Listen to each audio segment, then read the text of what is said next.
All right, let's see if we can get through with chapter 5. And if we don't, we don't. But let's just see if we can step right along. These are our scriptures, 13, 14, 15, and another 16. Then was Daniel brought in before the king, and the king spake and said unto Daniel, Art thou that Daniel, which art of the children of the captivity of Judah, whom the king my father brought out of Jewry? I have even heard of thee. By the way, he says that 2 times in the scripture here.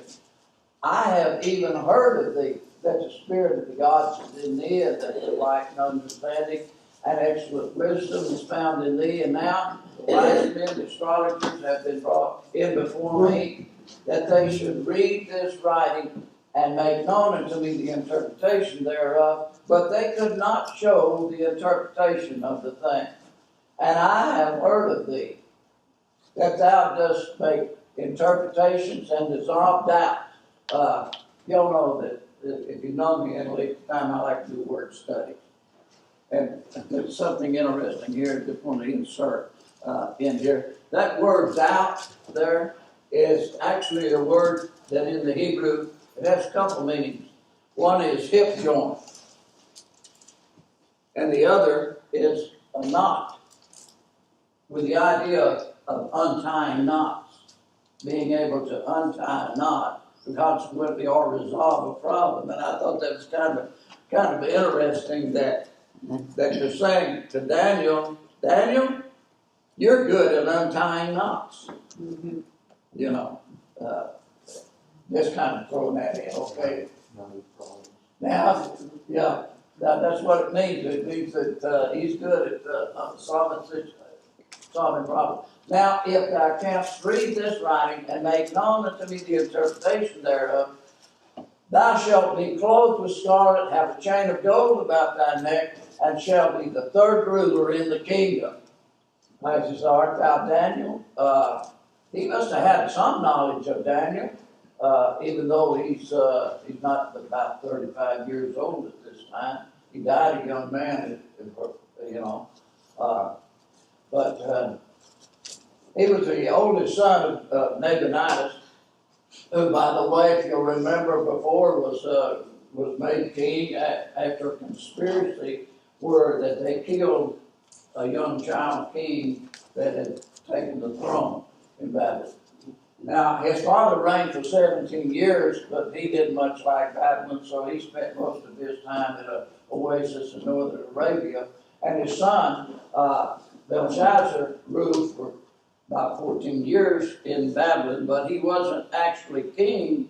He was just kind of a co-regent in the area. In fact, when they had their New Year's feast, which required the king to be there, he couldn't fill in. He couldn't. And so, according to the Nabonidus Chronicles, the Nabonidus missed about 10 years of those feasts. So he's about 34, 35 years old at this time when he died, which I think I already said something about that. And of course, he uses the term whom the king, my father, referring to Nebuchadnezzar, but we've already pointed out previously that there's no word in Aramaic or the Hebrew for father or grandson or anything like that. So they refer to anybody in their past as father if it's in the. More than likely, Nebuchadnezzar was the grandfather, the father of Nicodemus, the Belshazzar's mother. Going on, verse 17, Daniel rebukes Belshazzar. Now this is rather lengthy, but it's the whole. And then Daniel answered and said before the king, let thy gifts be to thyself, and give the rewards to another. Yet I will read the writing unto the king, and make known unto him the interpretation. O thou king, the most high God gave Nebuchadnezzar thy father a kingdom, and majesty, and glory, and honor. And for the majesty that he gave him, All the people, nations, and languages trembled and feared before him. Whom he would, he slew, and whom he would, he kept alive. And whom he would, he set up, and whom he would, he put down. But when his heart was lifted up and his mind hardened in pride, he was deposed from his kingly throne, and they took his glory from him. And he was driven from the sons of men, and his heart was made like the beast, and his dwelling with the wild asses. They fed him with grass like oxen. Kind of interesting. It seems like it implies here that they used to take hay out to feed him, just like they were feeding their cattle or something during that period of time. But anyway, they fed him with grass like oxen, and his body was wet with the dew of heaven, till he knew that the Most High God ruled in the kingdom of men, and that he appointeth over it whomsoever he will. And thou, his son, O Belshazzar, hast not humbled thine heart, though thou knewest all of this, but hast lifted up thyself against the Lord of heaven, and they have brought the vessels of his house before thee, and thou and thy lords and thy wives and the concubines have drunk wine in them, and thou hast praised the gods of silver and gold and brass and iron, wood and stone, which see not, nor hear, nor know, and the gods in whose hand thy breath is, and whose all are all thy ways, hast thou not glorified. Out of all of that, got any comments? What does Daniel do? He walks right in. He walks right in, and he preaches a sermon. He preaches a sermon. Yeah. He gives a past, the present, before he ever gives a sermon on the past and present, before he ever gives the interpretation. Now, Daniel is close to 80 years old at this time. Now, remember, chapter 5 is kind of out of sequence in the book of Daniel. And so we're looking at the end, so close to the end of Daniel's lifetime. He's about 80 years old, even though he lives quite a few years past this, because he's involved in the reign of Cyrus and all of this. But he's about 80 years old, because if you remember, he was 14 or 15 years old when he was taken into Babylon in 605 BC, and it's 539 now. That's 66 years. And if you add that to 14, he's about 80 years old, or somewhere in that range, It's easily put together. He didn't want the king's reward. So you just keep it. And here the thing is, with a robe and being made third in a kingdom that before the night's over ceased to exist, is not really much to look forward to. Maybe he was totally aware that, hey, after the night, there won't be a kingdom, so you can just keep your third in the kingdom to yourself, or give it to somebody else, because it's not going to be there. But he did deliver a message to everybody that was there, and mainly to the king, about the sovereignty of God. I was reading yesterday, I think it was yesterday, the prayer of Hannah.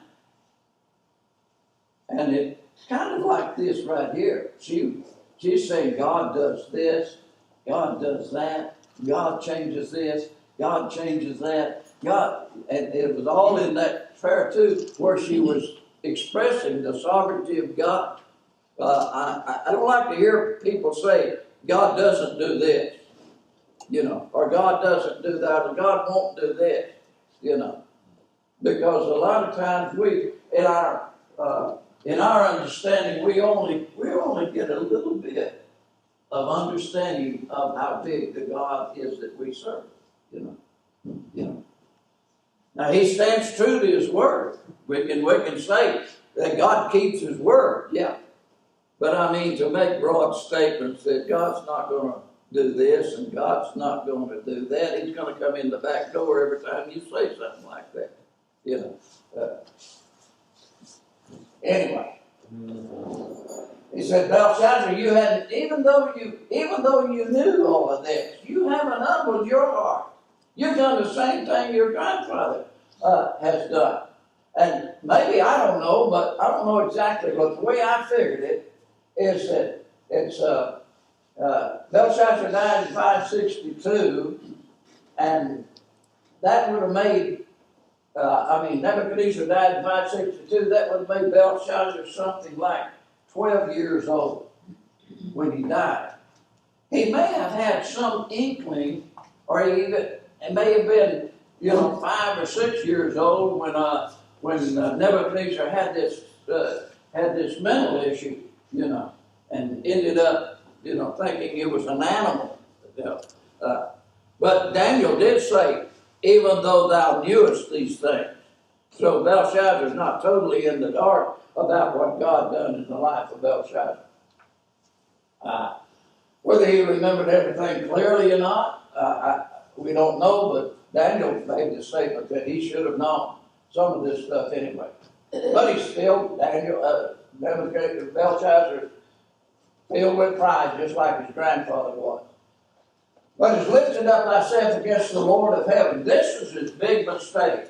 Pride was his big mistake, but the real big mistake was lifting yourself up against the God of heaven, or the heavens. That Belshazzar's problem was not only pride, but he challenged heaven itself. And then Daniel made this statement, which is something to make. I know I'm going a little fast here, but it's something that everybody ought to be aware of. He holds your breath. Is what Daniel said. The God that holds your breath. Holds your breath. In the last few days, so we've been studying the last few days, I've been thinking about that whole lot when I wake up in the morning. Thank you, God, for breath. Yes. But it just shows you that God is got all of this in his hand.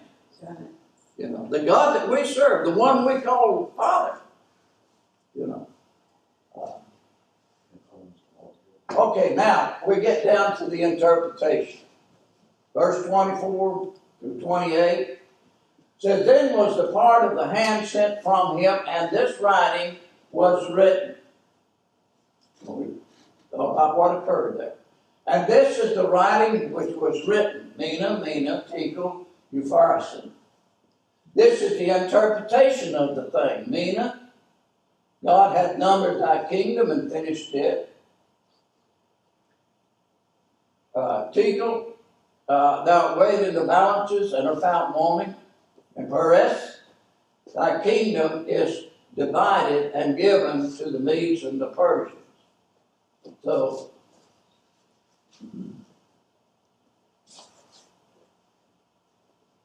what do you think that was was written up on the wall? What do you think that the wise men, astrologers, all of that, they didn't know what was going on? Daniel walked right in and said, first I'll tell you a few things and then I'll give you the interpretation. Right off the bat. Yeah.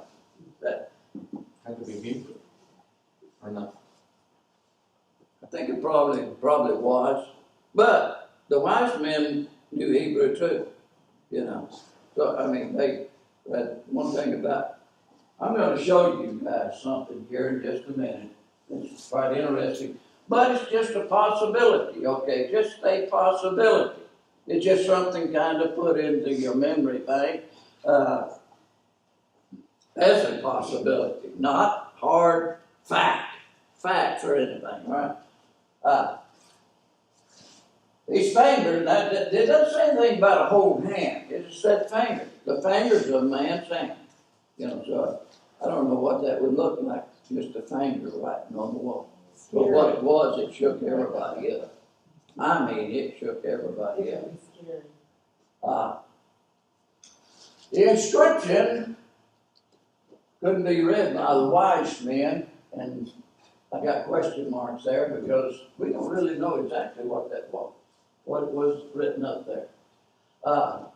It could have been some kind of unfamiliar script to the wise men that Daniel and maybe was known in another part of the world. It could have been, you know. We don't know. I don't think it was that simple, though. I don't think it was just script from some other society that no. Whatever it was, Daniel could read it right off the bat. Mina is first of all, is a measurement of weight. It's equal to 50 shekels, according to the ancient Sir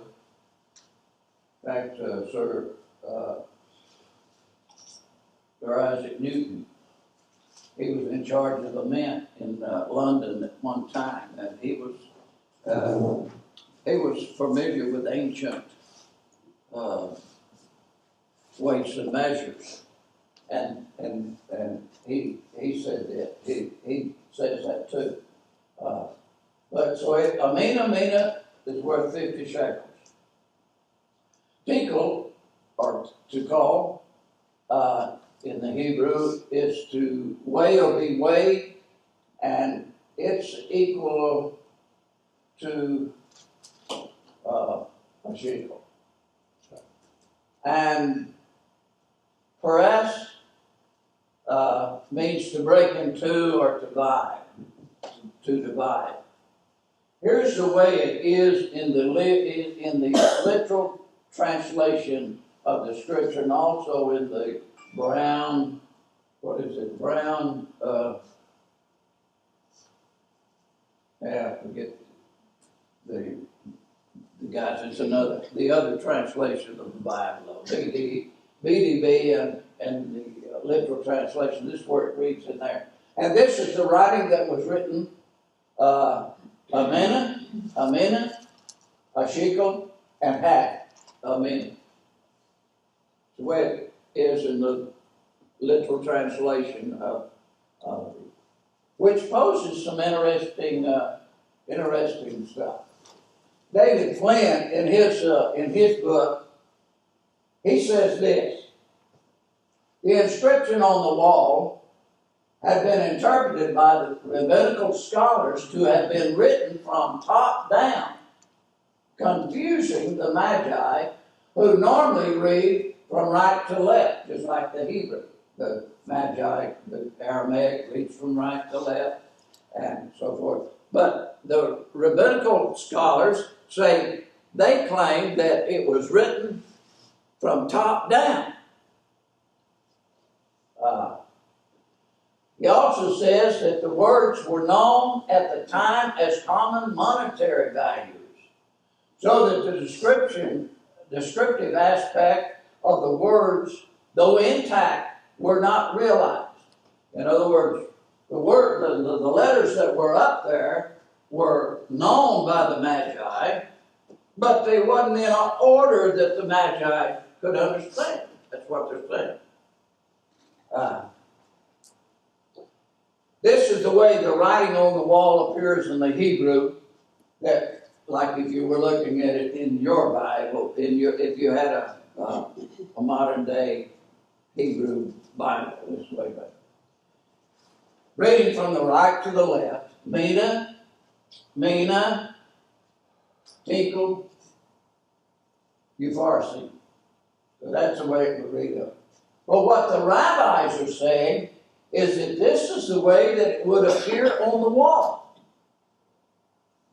And they would, and being accustomed to the way that the scripts in that from Aramaic and Hebrew and all would read, they would look at it like this, trying to read from right to left.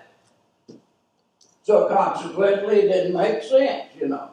Meme, ta, ba, shemet. It didn't make sense to it. It didn't, no. So, when Daniel comes in, Evidently, Daniel looked at it and knew exactly what was going on because he saw it this way. Mina, Tekel, Upharsin. So that's what the rabbis are saying, that's right. Now, let me emphasize something here.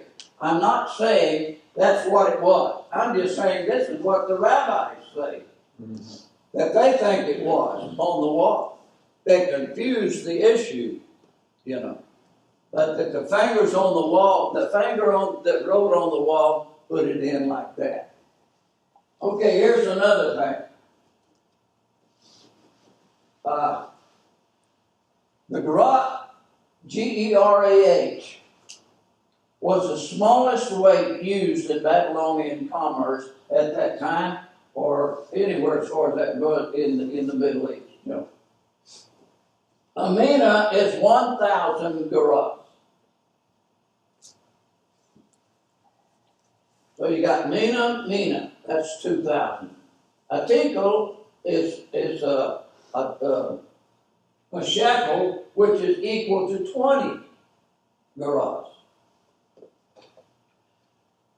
And then you have peres or Upharsin, which to divide the mina, which would be a half of 1,000, which would give you 25/20. Interesting. It is interesting that, and how many of you have run across, where do you go to Revelation? Look, you got 1,260 in the first half, 1,260 in the second half of the tribulation period. That's 25/20. Any comments? Any corrections? No. Huh? No, we take your word for it. That's right.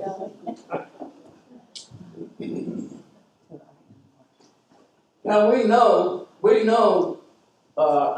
told in Scripture, this is not something we just reach out. See where it says, a shekel is 20 gerahs.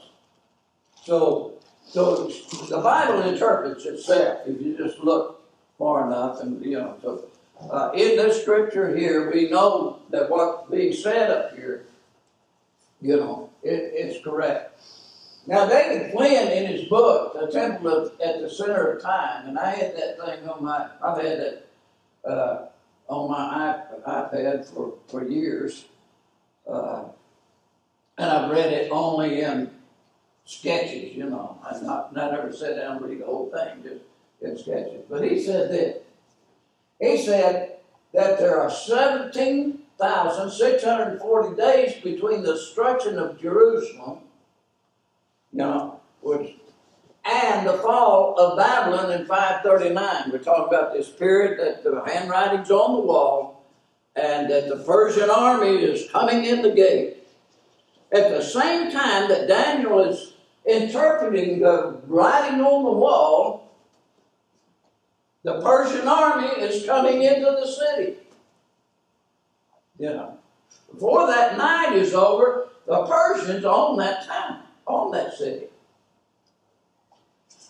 But he says there's 17,640 days between the destruction. Now, if you divide those days to make a week, if you divide that, you end up with 25/20. If his figures are accurate, and I'm going by his figures, okay? But if his figures are accurate, then and that makes it 2,520 weeks from the destruction of the temple to the night that the writing appeared on the wall and Babylon fell. Give you something else. And since we're doing this, I'll just give you one more, okay?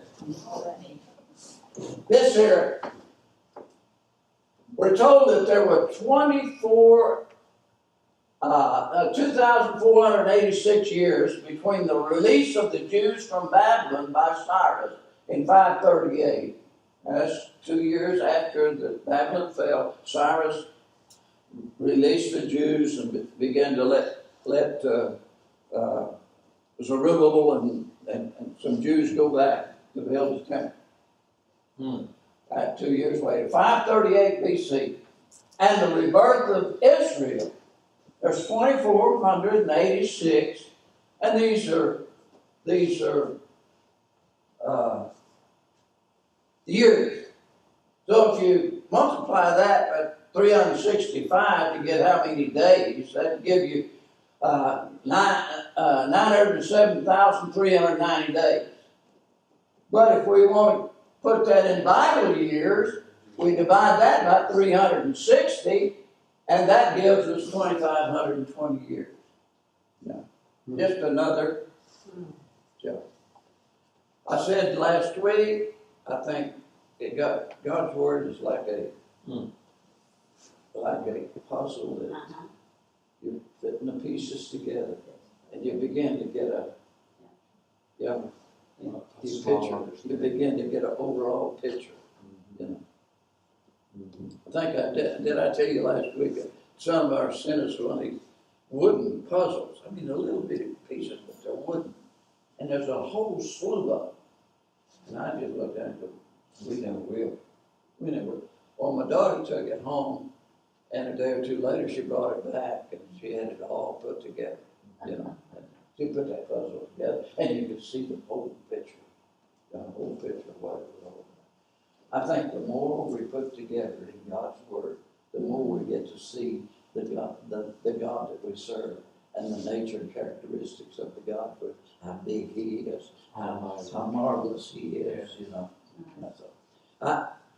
This is just in there for it just, I don't know how to say, it's for something. Y'all take it and use it like you want to. I'm not saying that writing on the wall was that. I'm just saying that the rabbis said that. All right? Don't go out here and say that Raymond knows exactly what that was on that wall. I mean, I'm just repeating what the rabbis said, okay? And I see something wrong there. But, okay, verse 29. Then commanded Belshazzar, they clothed Daniel with scarlet, put a chain of gold around his neck, made a proclamation concerning him that he should be third in the kingdom. In that night was Belshazzar, the king of the Chaldeans, slain.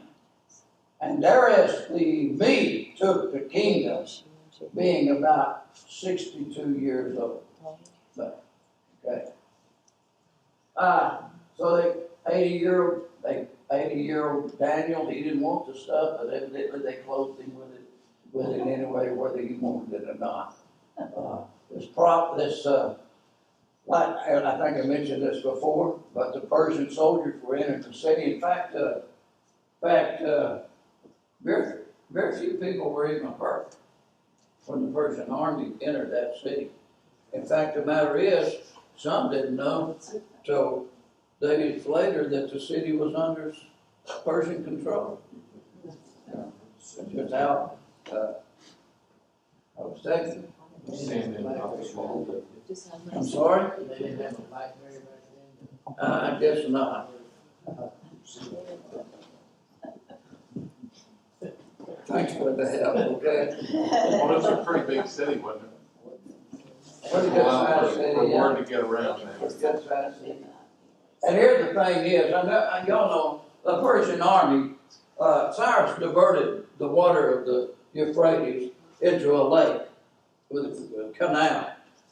And he posted troops on where the river come out of the city and where it went into the city, and he instructed them, said when the water level drops, so that you can just go under the wall, then go in and take the city.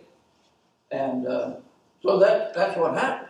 Had Babylon known what was going on, see, there was walls on each side of the river with little gates so you could access the river. All they had to do was make sure all those gates were closed, and they could be on the walls. They could have slaughtered the Persians there in the river as they come into the... But they didn't know. They were at a party. They felt so secure that they were throwing a big shindig, and the Persians were walking under the wall. The gates were open. They just walked up out of on the river bank, walked through the gates, and, you know. Anyway, now, Darius is, the Mede is made governor. We'll talk a little bit about that in the 6th chapter, about who he might be. Cyrus is the king, and when this is over. And a lot of this gives us a lot of details that are not covered in the Bible, but I'm not going to have time to go there. I kind of give you an overview of what was happening, you know, the water being let down and so forth and so on. We're going to call it quits right here, and we're going to go chapter 5 being concluded. This is from the. I will step to the back though and see where this information here comes from. This is Cyrus's cylinder that's in the British Museum, and a lot of what we know has been taken from this and from Nabonidus' chronicle that we have. Okay. Any questions? Any comments? They rerouted the river, they might. No, they just dropped the water level in the river. They diverted the water from it, and it had been done before in history. It had been done before. What Cyrus did was, whether he come up with the idea or what some of his men, we don't know, but they went back and they diverted it through a canal into a lake up there and dropped the water level. You know, Cyrus at one time he had these big white war horses. I read somewhere where the species don't even exist anymore, but they were big white war horses. Persian horses, huge. Yeah, but whatever these were, they say that the species is coming. I did see a horse the other day that reminded me of it that was 19 feet high. Clydesdale in it. It's Clydesdale. No, it's not. It's not the Clydesdale. I don't know exactly what species, but I did read that this particular warhorse species had more or less ceased to exist. But anyway, Cyrus had some of these horses, and he was really proud of these horses. And he was crossing one of the rivers, either the Tigris or the Euphrates, and one of his horses drowned in the river. And he was so angry that he built a bunch of ditches and dropped the water level in that river down to so you could wade across it. You know. Love his horses. Anyway, we're going to call that. I had some of the stuff that had to do with the entrance of it on there, but I quit. Chapter 5 is over. Good job. No, it's